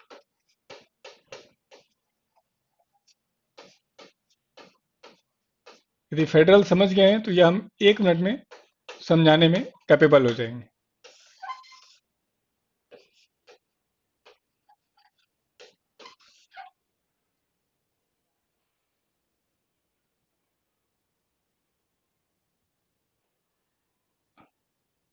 एक पॉइंट और भाई, हो सकता है कुछ लोग मेरे से पहली बार जुड़ रहे हों, तो निकम्मे कहने का मतलब ये प्यार है मेरा आपके लिए। और ये लेकिन ध्यान रखिएगा, एक तरफा प्यार है। और ये बेसिकली एक पढ़ाने में मतलब थोड़ा सा टोन में बन गया है, तो कोई बुरा मत मान लेना भाई, निकम्मे कह दिया। दूसरा, कई बार आप क्वेश्चन पूछेंगे तो मैं व्यंग में उसको अ, काटूंगा। इसका कहीं मतलब नहीं कि मैं आपके क्वेश्चन का सम्मान नहीं कर रहा हूँ, इसका कहीं मतलब नहीं कि मैं आपके क्वेश्चन का मजाक उड़ा रहा हूँ। इसका सिंपल मतलब है कि मैं मेरे बच्चे से ये उम्मीद करके चल रहा हूँ कि वो मेरा बच्चा ग्रेजुएट है और मेरी बातों को समझेगा। लेकिन मैं आपके हर क्वेश्चन का जवाब दूंगा, ये आप निश्चिंत रहिएगा। मैं भले काट दूंगा, लेकिन आपको डायरेक्ट इनडायरेक्ट में वीडियो के एक दो बार आगे पीछे करके देखेंगे तो आपके क्वेश्चन का जवाब दे दिए गए होंगे। आर्टिकल 2 फिर से नीरज निकम्मे, ये आगे पढ़ाया जाएगा आर्टिकल 2, बस अभी के लिए थोड़ा सा जिक्र कर दिया था। मैंने कहा आर्टिकल 2 कहता है कि भारत बाहर के हिस्से को भारत में शामिल कर सकता है। Admission of new territory in India, Goa इसी आर्टिकल के तहत शामिल हुआ, सिक्किम इसी आर्टिकल के तहत शामिल हुआ, पुडुचेरी इसी आर्टिकल के तहत शामिल हुआ है। अभी एक पॉइंट था, 100वां अमेंडमेंट, जिसमें बांग्लादेश को हमने कुछ भूमि दी है, वो आगे चल के समझाऊंगा। पता नहीं था तभी तो पूछा है, पता नहीं था तो बता तो दिया गया। हाँ, जो लोग पहले से पढ़े हो तो उनको तो पता है मुझे। अब मेरे बच्चों, फेडरल का और यूनिटरी का उल्टा समझते हैं। जो कुछ भी हमने फेडरल में पढ़ा है वो सब उसका उल्टा यहाँ पर होता है। जैसे यहाँ क्या हमने पढ़ा, डिवीजन ऑफ पावर, शक्तियों का बंटवारा।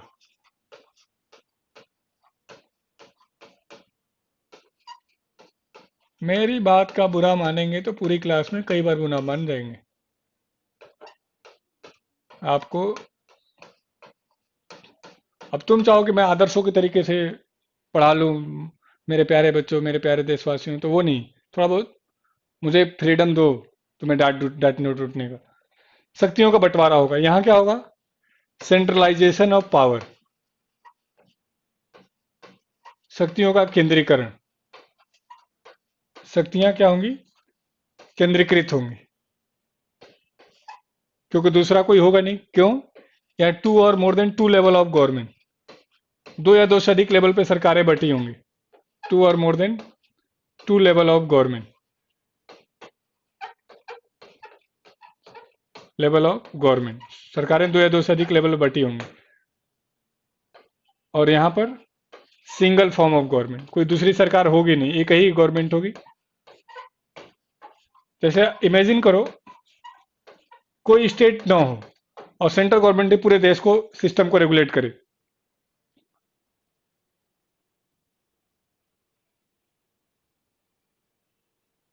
आगे कभी जरूरत नहीं पड़ेगी मेरे भाई, मेरे से पढ़ने के बाद, टेंशन नहीं मतलब। हाँ, हमने कहा कि जो यहाँ पे होगा उसका जस्ट अपोजिट। दूसरा, यहाँ पे क्या था? रिटेन कॉन्स्टिट्यूशन, लिखित संविधान।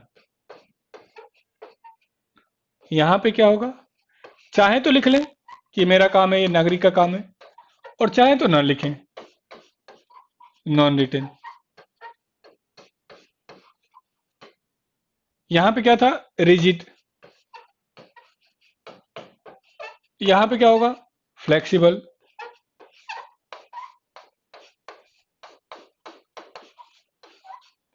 यहाँ पे क्या था? बाई कैमरल हाउस, द्विसदनी, दो हाउस होगा। यहाँ पे क्या होगा? Single house.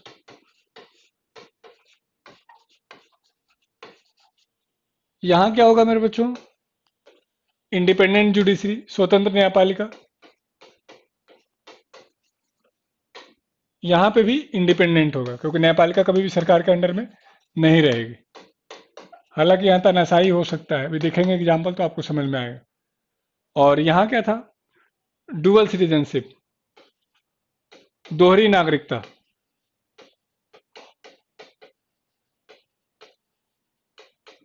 और यहाँ क्या होगा? Single citizenship.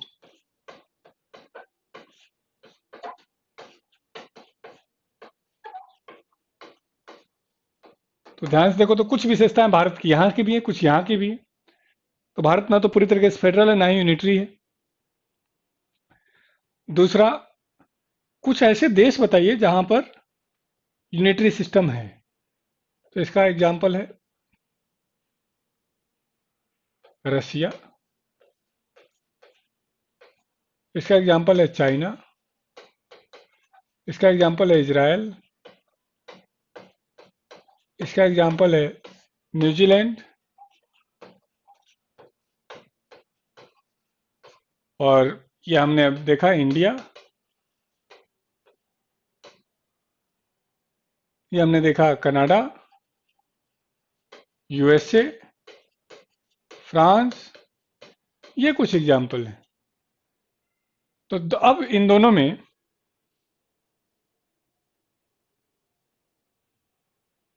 Sir in example of, example दे दिया आपको। वीडियो रुक रुक के चल रही है। Please explain dual citizenship. ये सब के साथ हो रहा है या मेरे ही? वीडियो रुक रुक के चल रही है, अभय पूछ रहे हैं, या सिर्फ उन्हीं का चल रहा है? क्या दोनों में अंतर समझ गए मेरे बच्चों? भारत यूनिटरी फॉर्म में कब आ जाता है? जब देश में इमरजेंसी लग जाता है। अदरवाइज भारत नॉर्मली किस फॉर्म में रहता है? फेडरल के फॉर्म में रहता है। बोले डुअल सिटीजनशिप का समझाइए। पहले जैसे जम्मू कश्मीर था डुअल सिटीजनशिप, कि वहां के नागरिकों को वहां जम्मू कश्मीर के तहत अधिकार मिला हुआ था, और उनको भारत के तहत बाकी राज्यों में भी अधिकार मिला हुआ था। तो मेरे बच्चों, हमने दो बात आपको सिखाई अब तक। एक हमने सिखाया है डेमोक्रेसी, और दूसरा हमने सिखाया फेडरल।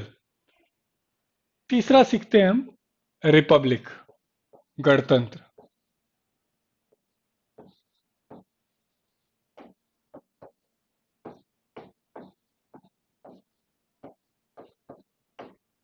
चलो, बिल्कुल आसान सा क्वेश्चन बताओ सभी लोग। रिपब्लिक सिस्टम कहाँ से लिया गया? सर, इंडिया को फेडरल क्यों लिखा गया सर? फिर निकम्मे अब, फिर क्या निकम्मे क्यों कह रहे हो? इंडिया को फेडरल लिखा है कहीं? इतनी गोली मारी जाएगी। हमने स्पेशली बताया कि इंडिया को फेडरल नहीं लिखा गया है, यूनियन ऑफ स्टेट लिखा गया है। कुछ नहीं हो सकता निकम्मे तुम लोग का। बताएं, रिपब्लिक सिस्टम कहाँ से लिया गया है? कह रहे हैं ब्रिटेन से। गलत जवाब। और बताइए। ब्रिटेन। दूसरे भी कह रहे।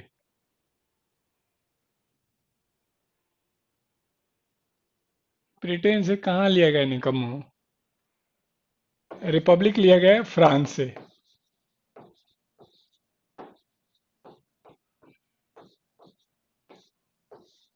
ब्रिटेन में रिपब्लिक है ही नहीं, तो लेंगे कहाँ से? एक सिंगल जवाब सिर्फ सही आया है, मोहित चौधरी का, बस। अब मेरे बच्चों,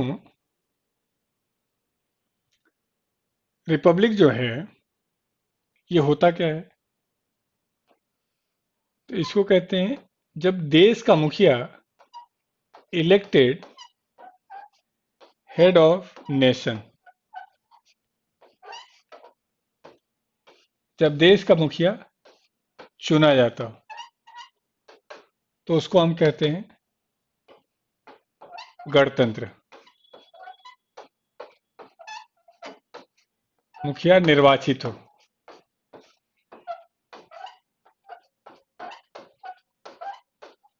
जैसे ब्रिटेन में अमित यादव पहली बार पॉलिटिकल साइंस पढ़ रहा, वो भी आपसे। तो अच्छा लग रहा है ना? मजा आ रहा है ना? डाउट क्लियर हो रहा है ना? कॉन्सेप्ट दिमाग में बैठ रहा है ना? ऐसा तो नहीं कि यहाँ पढ़ने के बाद फिर पढ़ना पड़े, तो फिर तो फायदा नहीं है। हम आपको जो सब्जेक्ट पढ़ाएंगे वो आपको दोबारा जिंदगी में नहीं पढ़ना पड़ेगा। बस शर्त यह है कि पेशेंस से सुनिएगा। शर्त एक रेगुलर रहिएगा। स्पीड बढ़ा के कभी वीडियो को मत देखिएगा, मैं फिर रिपीट कर रहा हूँ। आराम आराम से देखिएगा। खैर, तो हमने कहा इलेक्टेड हेड ऑफ नेशन। जैसे ब्रिटेन में हेड ऑफ नेशन कौन है? तो ब्रिटेन में हेड ऑफ नेशन है मुखिया। सॉरी, ब्रिटेन में हेड ऑफ नेशन कौन है? महारानी। तो क्या वो इलेक्टेड है? नहीं। वहां पे पैतृक व्यवस्था चल रहा है, वही रहेंगी उनके फिर वो। ले हमारे वहां कौन है इलेक्टेड हेड ऑफ नेशन? तो ये है प्रेसिडेंट। भारत रिपब्लिक कब बना था? तो याद करिए, 26 जनवरी 1950 को हमने ब्रिटेन से सारे प्रकार के संबंध खत्म कर दिए, और उसके बाद हमने राष्ट्रपति को राष्ट्र का मुखिया नियुक्त कर दिया। अब मेरे बच्चों, यहां पे थोड़ा सा कंफ्यूजन जनरेट करते हैं। ये पूछा जाए, इलेक्ट डेमोक्रेसी क्या होता है? थोड़ा सा कंफ्यूजन तुमको जनरेट करेंगे, लेकिन मजा आ जाएगा। तुम बहुत सारे क्वेश्चन यहीं से कर पाओगे। तुम ये समझ पाओगे कि राष्ट्रपति को क्यों प्रधानमंत्री की हर बात माननी पड़ती है, और राष्ट्रपति प्रधानमंत्री को नियुक्त करते हैं। Arvind Chaudhary, hi sir, good evening. Good evening भाई, बड़ी लेट से आए हो। तो डेमोक्रेसी होता है इलेक्टेड हेड ऑफ गवर्नमेंट। जब सरकार का मुखिया निर्वाचित किया जाता हो, मुखिया निर्वाचित किया जाए, तो ऐसे सिस्टम को हम क्या कहेंगे? डेमोक्रेसी। फिर रिपीट कर रहा हूं, जब देश का मुखिया चुना जाए तो उसको क्या कहा जाएगा? रिपब्लिक। और जब सरकार का मुखिया चुना जाए तो उसको क्या कहा जाएगा? डेमो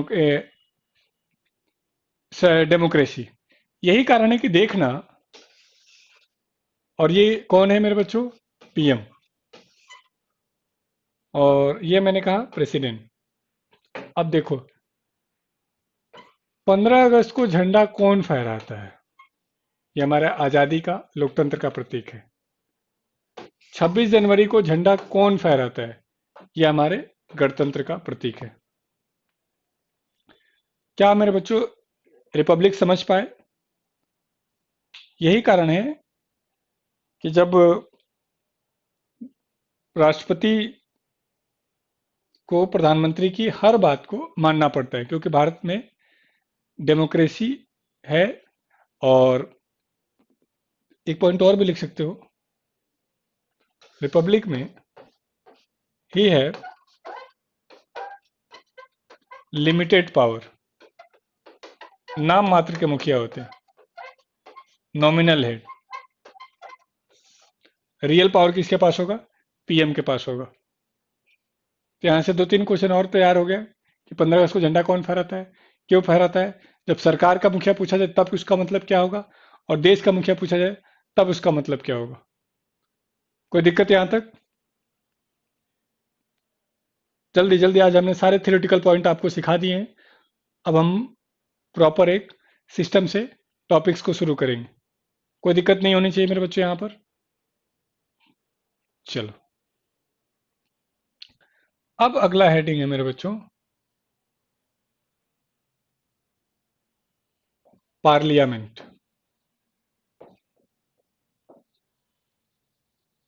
संसद।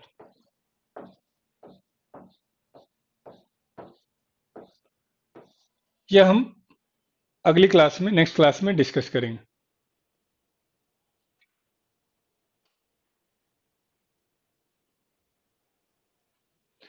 अभी नहीं नहीं, हम डेली आपके साथ कुछ कहानी शेयर किया करेंगे, कुछ मोटिवेशन। बहुत सारे लोग हैं जो पुराने जुड़े हुए हैं, बहुत सारे लोग डायरेक्ट टू डायरेक्ट पढ़े भी हैं हमसे। तो आप कोई डाउट हो आप क्लासेस को लेकर के, हमारी क्लास का शेड्यूल क्या होगा, टाइमिंग क्या होगा, नोट्स कैसे मिलेंगे, हम पढ़ेंगे कैसे, हमें कैसे पढ़ना है, ऐसे कोई भी डाउट हो तो अब आप मुझसे कमेंट के थ्रू पूछ सकते हैं। हम कोशिश करेंगे कि डेली क्लास से पहले आपको एक छोटी मोटी कोई ना कोई कहानी सुनाए जिससे आपको मोटिवेशन हो। तो आज तो सुना नहीं पाया शुरू में, तो बोलो तो लास्ट में सुना दें या कल के लिए बचा के रखें। मैं चाहता हूं कि उससे पहले कुछ आपकी कोई डिमांड हो, कोई क्वारीज हो, कोई डाउट हो तो आप पूछ सकते हैं। कोई डाउट, कोई क्वारीज, कोई क्वेश्चन नहीं है? चलें, यानी सभी को कंप्लीट कब तक होगा बैच? ऑन एवरेज मुझे इस बैच को ख़त्म करने में मेरे बच्चों टाइम लगेगा लगभग 30 से 35 घंटा। आज सबके लिए थी, आज फ्री थी। सर मैंने केडी कैंपस में इकोनॉमिक्स पढ़ा हूँ आपसे, बहुत अच्छा पढ़ाते हो। क्लास 6 वीक या 5 वीक, पीडीएफ कैसे मिलेगी? क्लास का टाइमिंग सर? सुना दो कहानी sir, Ram Ram ji. Sir video रुक रुक के चल रही है, डाउनलोड ऑटोमेटिक हो गई है। सर स्टडी करते हैं बट आउटपुट नहीं आ रहा है। स्टार्ट में आपने बताया था कि इंडिया में लेजिस्लेटिव डेमोक्रेटिक रिपब्लिक फेडरल सब। देवव्रत उस लाइन को भूल जाओ और बाकी लाइन जो हमने पढ़ा है वो ध्यान दो।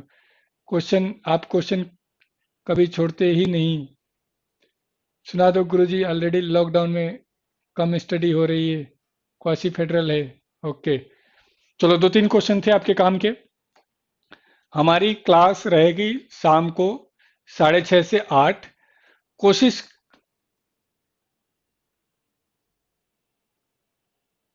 इकोनॉमिक्स की क्लास भी आएगी जल्दी। हाँ, हम कह रहे हैं कि हमारी क्लास की टाइमिंग होगी शाम को 6:30 से 8। कोशिश करेंगे कि सातों के सातों दिन हो, लेकिन ऑफिशियली जो हमारा आपसे कमिटमेंट होगा वो होगा मंडे टू सैटरडे का। और लॉकडाउन रहे ना रहे, लॉकडाउन हटा तो हो सकता है हमें टाइमिंग थोड़ी सी ऊपर नीचे करनी पड़े, वो हम आपको इन्फॉर्म कर देंगे। रहेगी रात में ही। दूसरा, हम लगभग 20 से 22 क्लास में ख़त्म कर देंगे, 30 घंटे लगभग चाहिए होता है। और कैसे पढ़ा जाए, नोट्स नोट्स कैसे, आपको इसी में बैच में ही आपको स्टडी मटेरियल सेक्शन में नोट्स डाउनलोड करने का ऑप्शन होगा। रात तक हम अपलोड कर देंगे, वहाँ से आप डाउनलोड कर लेंगे। अब वे बच्चे जो पुराने पढ़े हैं और वे बच्चे जो नए पढ़ रहे हैं उनके लिए काम की कहानी सुन लो। ये मैं अपने गुरुकुल में हर बच्चे को सुनाता हूँ, जो मेरे पुराने बच्चे होंगे जानते भी होंगे। जानना भी चाहिए, क्योंकि कई बार हम और आप डिमोटिवेट होते हैं, दिक्कत होते हैं। पढ़े कैसे? देखो यार, ये सब नकली बातें हैं, पढ़े कैसे। और दूसरा, मन नहीं लगता है। आप ये अपने आप को आप सुपरमैन मत मान के चलें। आप सामान्य व्यक्ति मान के चलें। हमेशा आपका आउटपुट आपके अकॉर्डिंग नहीं होगा। कई बार आपके उम्मीद से कम होगा। लेकिन हमें लगे रहना है। कहानी सुनो, उसे आपको समझ में आ जाएगा। कई सारे लोगों के क्वेश्चन के जवाब मिल जाएंगे। CHSL, देखो अभी दिसंबर से पहले कोई एग्जाम नहीं होगा। हाँ, टाइमिंग इवनिंग में ही रहेगा अमित, कोई टेंशन नहीं मतलब। एक गांव में एक बाबा जी थे, और वो मेरे बच्चों, वो नाचते थे तो गांव को बारिश हो जाती थी। तो गांव को जब भी बारिश की जरूरत होती थी, वो बाबा से रिक्वेस्ट कर देते थे। अब बाबा नाच देते थे, गांव को बारिश हो जाती थी, और गांव खुशहाल था, मजे में चल रहा था, किसी को कोई दिक्कत नहीं थी। बाबा का बहुत सम्मान था। लेकिन आपके हमारे जैसे कुछ युवा गांव, हमारे जैसे नहीं, आपके जैसे कुछ युवा है शहर से गांव, उन्होंने कहा ऐसे थोड़ी ना होता, बाबा झूठ बोलते हैं, नाचने से कहीं बारिश होती है? हम भी नाचेंगे तो बारिश हो जाएगी। वाह जी, चलो कंपटीशन करा लेते हैं। अब गांव के सारे लोग इकट्ठे हो गए। लड़कों ने नाचना शुरू किया, एक ने 2 घंटे 3 घंटे 4 घंटे नाचा, और थक गया। फिर दूसरे ने 2 3 4 5 6 घंटे नाचा, वो भी थक गया। ऐसे 7 8 घंटे में चारों थक गए। अब